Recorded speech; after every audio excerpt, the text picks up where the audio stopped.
పాలేరులో JNTU ఏదైతే ఉందో అది ఒక 300 మంది కెపాసిటీ ఉంది ఇప్పటికీ. కానీ ఇప్పటికి కూడా రెంటెడ్ బిల్డింగ్లో నడుస్తుంది కాబట్టి దానికి తక్షణమే మంచి బిల్డింగ్ కట్టాలని చెప్పి డిమాండ్ చేస్తూ, మరి ఓవరాల్గా ఖమ్మంకి ఒక యూనివర్సిటీ లేకపోవడం అనేది పెద్ద లోటుగా ఉన్నది. ఖమ్మంకి యూనివర్సిటీ సాధించుకోవాలి. 3 మంత్రులు ఉన్నటువంటి ఈ జిల్లాలో ఒక యూనివర్సిటీ తీసుకొస్తే మీ పేరు నిలబడిపోతుందని ఈ సందర్భంగా మంత్రుల్ని కూడా నేను డిమాండ్ చేస్తూ ఉన్నా. అయితే ఖమ్మం జిల్లాలో ఉన్న సమస్యలు ఏంది చెప్పమని ఎవరిని అడిగినా ఒకటే అంటున్నారు, పేరుకే 3 మంత్రులు ఉన్నారు, ఒకరికొకరికి సమన్వయం లేదు. వీళ్ళు ఎవరేం చెప్తున్నారో అధికారులకు అర్థమైతే లేదు. అధికారుల మీద ఒత్తిడి తీవ్రమై అభివృద్ధి పనులు మాత్రం తగ్గుతూ ఉన్నాయని చెప్పి చెప్తా ఉన్నారు. 1.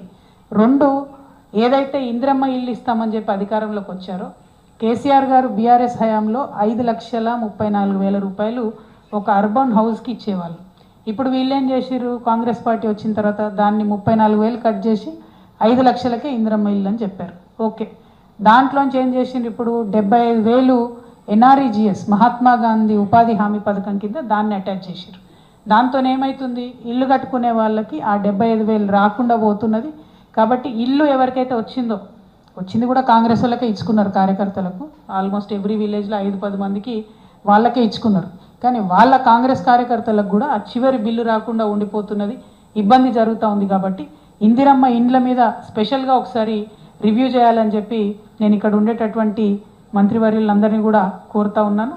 మరి ఖమ్మం టౌన్లో మొత్తంగా కూడా మొన్న మున్నేరు వరద వచ్చిన తర్వాత మునిగిపోయినటువంటి కాలనీలు ఉన్నాయి. ప్రత్యేకించి పేదవాళ్ళు ఉండే కాలనీలు కొన్ని ఉన్నాయి. వాటిని త్వరితగతిన రీటైనింగ్ వాళ్ళు కంప్లీట్ చేసి, మరి ఎస్పెషలీ బొక్కలగడ్డ లాంటిది, పద్మావతి నగర్ లాంటిది, వెంకటేశ్వర నగర్, మోతీ నగర్ ఇట్లాంటి వారిని ఆదుకోవాలని చెప్పి నేను డిమాండ్ చేస్తూ ఉన్నాను.